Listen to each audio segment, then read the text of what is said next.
ഈ ഒരു പ്ലാനിന്റെ അല്ലെങ്കിൽ ഒരു വീടിന്റെ സ്പെഷ്യാലിറ്റി എന്ന് പറയുന്നത് 1768 സ്ക്വയർ ഫീറ്റിൽ അത്യാവശ്യം സ്പേഷ്യസ് ആയിട്ടുള്ള ഒരു 3 ബെഡ്റൂം വീട് നമുക്ക് ചെയ്യാൻ പറ്റി എന്നുള്ളതാണ്. എവിടെയും നമ്മൾ സ്പേസ് വെറുതെ കളഞ്ഞിട്ടില്ല. എല്ലാ സ്പേസ് പ്ലാനിങ്ങിന് വളരെ ഇമ്പോർട്ടൻസ് കൊടുത്തിട്ട്. ഹലോ ഫ്രണ്ട്സ്, ഞാൻ റമീസ് അലി. എല്ലാവർക്കും എൻ്റെ മറ്റൊരു വീഡിയോയിലേക്ക് സ്വാഗതം.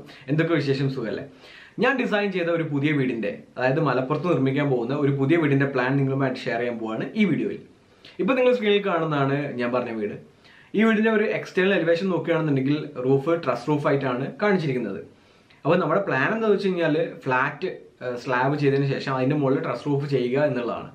ഈ ഇടയായിട്ട് എന്നോട് ഒരുപാട് പേര് ചോദിക്കുന്ന ഒരു ഡൗട്ടാണ്, ട്രസ് റൂഫ് ആണോ നല്ലത്, അതല്ലാന്നുണ്ടെങ്കിൽ കോൺക്രീറ്റ് സ്ലാബ് ചെയ്യുന്നതാണോ നല്ലത് എന്നുള്ളത്. അപ്പം എനിക്ക് അവരോടായിട്ട് പറയാനുള്ളത്, ട്രസ് റൂഫും കോൺക്രീറ്റ് സ്ലാബും തമ്മിൽ കോസ്റ്റ് വൈസ് നോക്കുകയാണെന്നുണ്ടെങ്കിൽ വലിയ ഡിഫറൻസ് ഒന്നുമില്ല. കാരണം സ്ലോപ്പ് കോൺക്രീറ്റ് റൂഫ് ചെയ്യുകയാണെന്നുണ്ടെങ്കിൽ അത്യാവശ്യം നല്ല കോസ്റ്റ് വരും. പക്ഷെ നേരെ മറിച്ച് ഫ്ലാറ്റ് കോൺക്രീറ്റ് റൂഫും ട്രസ് റൂഫും തമ്മിൽ കോസ്റ്റ് വൈസ് വലിയ ഡിഫറൻസ് ഒന്നും വരില്ല എന്നുള്ളതാണ്. കാരണം ട്രസ് റൂഫ് ചെയ്യുകയാണെന്നുണ്ടെങ്കിൽ സ്റ്റീൽ, അതേപോലെ തന്നെ മാംഗ്ലൂർ ടൈൽസ്, സീലിംഗ് ടൈൽസ്, ഇതൊക്കെ നമുക്ക് ആവശ്യമാണ്. അപ്പോൾ ഇതിനെല്ലാം നല്ല വിലയാണ് ഇപ്പോഴത്തെ സാഹചര്യത്തിൽ. കാരണം സ്റ്റീലിനൊക്കെ നല്ല വില കൂടിയിട്ടുണ്ട്.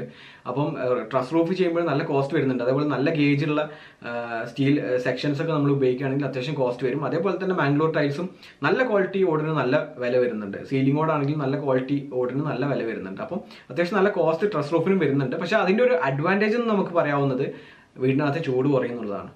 ചൂട് കുറയും, അതേപോലെ തന്നെ കുറച്ചുകൂടി സസ്റ്റൈനബിലിറ്റി അതിനുണ്ട് എന്നുള്ളതാണ് ആ ഒരു ട്രസ് റൂഫ് ചെയ്യുകയാണെങ്കിൽ. നേരെ മറിച്ച് സ്ലാബ് ചെയ്യുകയാണെന്നുണ്ടെങ്കിൽ കുറച്ചുകൂടി സേഫ്റ്റിയാണ്, കുറച്ചുകൂടി ഡ്യൂറബിൾ ആണ്. നമുക്ക് അതിലേക്ക് പിന്നെ വേറെ കാര്യങ്ങളായിട്ടൊന്നും നോക്കണ്ട. കാരണം വാട്ടർ പ്രൂഫിങ് ചെയ്ത് കഴിഞ്ഞാൽ ഫ്ലാറ്റ് കോൺക്രീറ്റ് സ്ലാബ് വളരെ കാലം ഡ്യൂറബിൾ ആയിട്ട് നിൽക്കും എന്നുള്ളതാണ്. പിന്നെ ഒരു ഓപ്ഷൻ ഉള്ളത്, നമുക്ക് ഫ്ലാറ്റ് ആയിട്ട് കോൺക്രീറ്റ് സ്ലാബ് ചെയ്തതിന് ശേഷം അതിൻ്റെ മുകളിൽ കുറച്ച് ക്വാളിറ്റി കുറഞ്ഞ ഒരു ഓട്, കാരണം കാണാനുള്ള ഒരു ഭംഗിക്കും വീടിനകത്ത് ചൂട് കുറയാനും വേണ്ടിയിട്ട് നമുക്ക് കുറച്ച് കുറഞ്ഞ ഒരു ഓട് വെച്ച് വീട് നിർമ്മിക്കുക എന്നുള്ളതാണ്. അതൊരു ഓപ്ഷനാണ്. കാരണം നമുക്ക് സെക്ഷൻസ് ആയാലും അധികം ഗേജുള്ളൊന്നും വേണ്ട. കാരണം നമുക്ക് കാണാനുള്ള ഒരു ഭംഗി, ചൂട് കുറയ്ക്കുക, നേരിട്ട് വെയിൽ ഈ സ്ലാബിലേക്ക് അടിക്കുന്നത് ഒഴിവാക്കുക എന്നുള്ള രീതിയിലുള്ള കാര്യങ്ങളൊക്കെ ചെയ്യുകയാണെങ്കിൽ കുറച്ചുകൂടി നല്ല ഒരു ഓപ്ഷനായിട്ട് കാണാവുന്നതാണ്. അപ്പോൾ ട്രസ് റൂഫ് ആണോ അല്ലെങ്കിൽ കോൺക്രീറ്റ് സ്ലാബ് ആണോ നല്ലതെന്ന് ചോദിക്കുകയാണെന്നുണ്ടെങ്കിൽ രണ്ടിനും അതിൻ്റെതായിട്ടുള്ള അഡ്വാൻറ്റേജും ഡിസ്അഡ്വാൻറ്റേജസും ഉണ്ട്. കോൺക്രീറ്റ് സ്ലാബ് ചെയ്തതിന് ശേഷം, ഫ്ലാറ്റ് കോൺക്രീറ്റ് സ്ലാബ് ചെയ്തതിന് ശേഷം ലോ കോസ്റ്റ് ആയിട്ടുള്ള ഒരു ട്രസ് റൂഫ് അതിൻ്റെ മുകളിൽ ചെയ്യുകയാണെന്നുണ്ടെങ്കിൽ അതൊരു നല്ല ഓപ്ഷനാണ്. അതല്ലാന്നുണ്ടെങ്കിൽ ഡയറക്ട്ലി ട്രസ് റൂഫ് ചെയ്യാവുന്നതാണ്. ഇനി നമുക്ക് വീടിൻ്റെ പ്ലാൻ നോക്കാം. പ്ലാൻ നോക്കുന്നതിന് മുമ്പായിട്ട് ക്ലയന്റ് പറഞ്ഞ പ്ലാനിൽ വേണ്ട റിക്വയർമെന്റ്സ് എന്തൊക്കെയാണെന്നുള്ളത് നമുക്ക് നോക്കാം. ഗ്രൗണ്ട് ഫ്ലോറിൽ വേണ്ട റിക്വയർമെന്റ്സ് എന്തൊക്കെയാണെന്ന് വെച്ച് കഴിഞ്ഞാൽ, ഒരു വലിയ സിറ്റ് ഔട്ട് വേണം, ഒരു ഫോമൽ ലിവിങ് ഏരിയ, ഒരു ഡൈനിങ് സ്പേസ്, ഒരു വാഷിംഗ് സ്പേസ്, അതായത് ഭക്ഷണം കഴിച്ച് കൈ കഴുകാനൊക്കെ ആയിട്ടുള്ള ഒരു സ്പേസ്. അത് കഴിഞ്ഞ് ഒരു വലിയ കിച്ചണിൽ ഒരു വലിയ കിച്ചൺ മാത്രം മതി. വർക്ക് ഏരിയ, സ്റ്റോർ റൂം എല്ലാം സെപ്പറേറ്റ് ഒന്നും വേണ്ട. അതേപോലെ തന്നെ ബാത്ത് അറ്റാച്ച്ഡ് ആയിട്ട് 2 വലിയ ബെഡ്റൂംസ് ഗ്രൗണ്ട് ഫ്ലോറിൽ വേണം എന്നുള്ളതായിരുന്നു മെയിൻ റിക്വയർമെന്റ്സ്. ഫസ്റ്റ് ഫ്ലോറിൽ ഒരു ബെഡ്റൂം, ബാത്ത് അറ്റാച്ച്ഡ് ബെഡ്റൂം കൊടുക്കണം എന്നുള്ളതായിരുന്നു റിക്വയർമെന്റ്. ഇനി നമുക്ക് പ്ലാൻ നോക്കാം.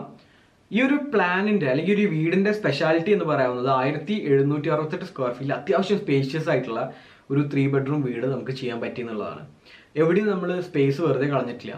എല്ലാ സ്പേസ് പ്ലാനിങ്ങിന് വളരെ ഇമ്പോർട്ടൻസ് കൊടുത്തിട്ട് എല്ലാ മേജർ ഏരിയാസിലും വീടിനകത്തെ ഏരിയാസിലും നല്ല അത്യാവശ്യം സ്പേഷ്യസ് ആയിട്ട് പ്രൈവസി കൊടുക്കുന്ന രീതിയിലാണ് ഡിസൈൻ ചെയ്തിട്ടുള്ളത്. ഇപ്പോൾ നിങ്ങൾ സ്ക്രീനിൽ കാണുന്ന ഗ്രൗണ്ട് ഫ്ലോർ പ്ലാൻ ആണ്. ഗ്രൗണ്ട് ഫ്ലോർ പ്ലാൻ നോക്കുകയാണെന്നുണ്ടെങ്കിൽ വീടിന്റെ പുറത്തും നമ്മൾ കയറുമ്പോൾ ഫസ്റ്റ് എത്തിച്ചേരുന്നത് ഈ ഒരു വലിയ സിറ്റ് ഔട്ട് സ്പേസിലേക്കാണ്. സിറ്റ് ഔട്ടിൽ നിന്ന് നമ്മൾ നേരെ കയറുന്നത് ഈ ഒരു ഫോയർ എന്ന് വിളിക്കാവുന്ന ഒരു സ്പേസിലേക്കാണ്. ഈ ഫോയറിൽ നിന്ന് നമുക്ക് നേരെ ലിവിംഗ് റൂമിലേക്ക്, ഈ ഒരു ഭാഗത്തായിട്ട് ലിവിംഗ് റൂം കൊടുത്തിട്ടുണ്ട്, ലിവിംഗ് റൂമിലേക്ക് കയറാവുന്നതാണ്. ലിവിംഗ് റൂമിലേക്ക് നല്ല വെളിച്ചം കിട്ടാനായിട്ട് വിൻഡോസ് എല്ലാം കൊടുത്തിട്ടുണ്ട്. പിന്നെ ഗ്രൗണ്ട് ഫ്ലോറിൽ വരുന്നത് ഈ ഒരു ഭാഗമാണ്, ഡൈനിങ് ഏരിയ ആണ്. ഈ ഡൈനിങ് ഏരിയയോട് ചേർന്ന് തന്നെ അറ്റാച്ച്ഡ് ആയിട്ട് ഒരു കിച്ചൺ കൊടുത്തിട്ടുണ്ട്. കിച്ചൺ ഞാൻ പറഞ്ഞല്ലോ, ഓൾറെഡി വലിയൊരു കിച്ചൺ ആണ്. സെപ്പറേറ്റ് ആയിട്ട് ഒരു വർക്ക് ഏരിയ, സ്റ്റോർ റൂം ഒന്നും നമ്മൾ കൊടുത്തിട്ടില്ല. ഡൈനിങ്ങിനോട് ചേർന്ന് തന്നെ ഒരു വാഷ് ബേസിൻ കൊടുക്കാനുള്ള ഒരു സ്ഥലം നമ്മളിവിടെ കണ്ടിട്ടുണ്ട്. ഗ്രൗണ്ട് ഫ്ലോറിൽ മൊത്തം 2 ബെഡ്റൂംസ് ആണുള്ളത്. ഈ 2 ബെഡ്റൂംസിലും നല്ല പ്രൈവസി കിട്ടുന്ന രീതിയിലാണ് അതിന്റെ ഡോർസ് പൊസിഷൻ ചെയ്തിട്ടുള്ളത്. അതിൽ മാസ്റ്റർ ബെഡ്റൂം എന്ന് വിളിക്കാവുന്ന ബെഡ്റൂം ഇതാണ്. ഈ ബെഡ്റൂമിലേക്കും വെളിച്ചം കിട്ടുന്ന അത്യാവശ്യം നല്ല വിൻഡോസ് എല്ലാം കൊടുത്തിട്ടുണ്ട്. ബെഡ്റൂമിന് അറ്റാച്ച്ഡ് ആയിട്ട് തന്നെ ഒരു ടോയ്ലറ്റ് ഇവിടെ കൊടുത്തിരിക്കുന്നു. ഗ്രൗണ്ട് ഫ്ലോറിലെ 2ാമത്തെ ബെഡ്റൂം ഇതാണ്. ഈ ബെഡ്റൂമും അത്യാവശ്യം സ്പേഷ്യസ് ആയിട്ടുള്ള ഒരു ബെഡ്റൂമാണ്. ബെഡ്റൂമിലേക്ക് വെളിച്ചം കിട്ടാൻ വിൻഡോസ് എല്ലാം കൊടുത്തിട്ടുണ്ട്. ഒരു അറ്റാച്ച്ഡ് ടോയ്ലറ്റ് ഇവിടെ കൊടുത്തിരിക്കുന്നു. വീടിന്റെ ഒത്ത മധ്യത്തിലായിട്ട് ലിവിങ്ങിനോട് ചേർന്ന് ഒരു സ്റ്റെയർ ഇവിടെ പൊസിഷൻ ചെയ്തിരിക്കുന്നു. ഗ്രൗണ്ട് ഫ്ലോറിൽ ഈ ഭാഗത്തായിട്ട് ഒരു കോർട്ട്യാർഡ് കൊടുത്തിട്ടുണ്ട്. അതേപോലെ തന്നെ ഒരു TV യൂണിറ്റ് വെക്കാനുള്ള സ്പേസ് ഇവിടെ ആയിട്ടാണ് കണ്ടിരിക്കുന്നത്. ഈ വീട് ഫേസ് ചെയ്യുന്നത് സൗത്ത് സൈഡിലേക്കാണ്. അപ്പോൾ സൗത്ത് സൈഡിലേക്കുള്ള ഡയറക്ഷനിൽ നിൽക്കുന്ന ഒരു വീടിന്റെ രീതിയിലാണ് വാസ്തു പ്രകാരമാണ് പ്ലാനെല്ലാം ചെയ്തിരിക്കുന്നത്. ഇനി നമുക്ക് ഫസ്റ്റ് ഫ്ലോർ പ്ലാൻ നോക്കാം. ഫസ്റ്റ് ഫ്ലോറിലേക്ക് സ്റ്റെയർ കയറി എത്തിയാൽ നമ്മൾ എത്തിച്ചേരുന്നത് ഈ ഒരു ചെറിയ പാസേജിലേക്കാണ്. പാസേജിൽ നിന്ന് നമുക്ക് ബെഡ്റൂമിലേക്ക് പോകാം. ഇത് അത്യാവശ്യം സ്പേഷ്യസ് ആയിട്ടുള്ള ഒരു ബെഡ്റൂമാണ്. താഴത്തെ മാസ്റ്റർ ബെഡ്റൂമിന്റെ അതേ സൈസിലുള്ള ബെഡ്റൂമും അതേ സൈസിലുള്ള ഒരു ബാത്റൂമും ഇവിടെ കൊടുത്തിട്ടുണ്ട്. വീടിന്റെ ഈ ഒരു ഭാഗത്ത് ഒരു ഓപ്പൺ ഗാർഡൻ ഏരിയ ആണ്, ഓപ്പൺ ടെറസ് ഏരിയ ആണ്. അതേപോലെ തന്നെ വീടിന്റെ ഈ ഒരു ഭാഗത്തും ഒരു ഓപ്പൺ ടെറസ് ഏരിയ നമുക്ക് ലഭിക്കുന്നുണ്ട്. ഈ രണ്ട് സ്പേസിലേക്കും എൻട്രി ഈ ഒരു പാസേജിൽ നിന്നാണ് കൊടുത്തിരിക്കുന്നത്. ഈ വീടിന്റെ ഗ്രൗണ്ട് ഫ്ലോർ ഏരിയ 1328 സ്ക്വയർ ഫീറ്റും ഫസ്റ്റ് ഫ്ലോർ ഏരിയ 420 സ്ക്വയർ ഫീറ്റും ടോട്ടൽ ഏരിയ 1768 സ്ക്വയർ ഫീറ്റുമാണ്. ഈ വീട് നിർമ്മിക്കാനുള്ള ഒരു ബഡ്ജറ്റ് കണക്കാക്കുന്നത് ഏകദേശം 30 ലക്ഷം രൂപയാണ്. ഇനി നമുക്ക് വീടിന്റെ 3D വ്യൂസ് കാണാം.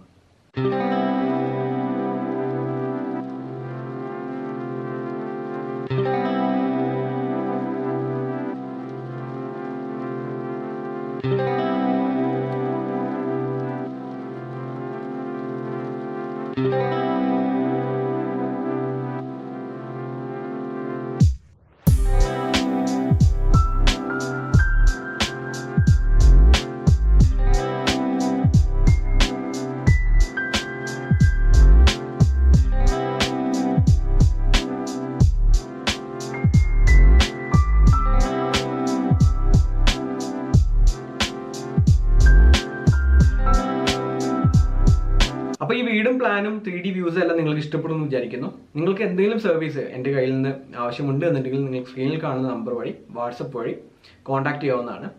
ഈ നമ്പറിലേക്ക് കോൾ ചെയ്യരുത്. കോൾ ചെയ്താൽ കോൾ അറ്റൻഡ് ചെയ്യില്ല. പക്ഷേ നിങ്ങളെ തിരിച്ചു വിളിക്കുന്നതാണ്, ഓഫീസിൽ നിന്ന് തിരിച്ചു വിളിക്കുന്നതാണ്. ഈ നമ്പറിൽ വാട്സപ്പ് നിങ്ങൾക്ക് ചെയ്യാവുന്നതാണ്, റിപ്ലൈ ചെയ്യുന്നതായിരിക്കും. അപ്പോൾ ഈ വീടും പ്ലാനും എല്ലാം നിങ്ങൾക്ക് ഇഷ്ടപ്പെടുമെന്ന് വിചാരിക്കുന്നു. ഇഷ്ടപ്പെട്ടെങ്കിൽ please like and share the video and subscribe to the channel. Thank you so much for watching. This is Rameez signing of.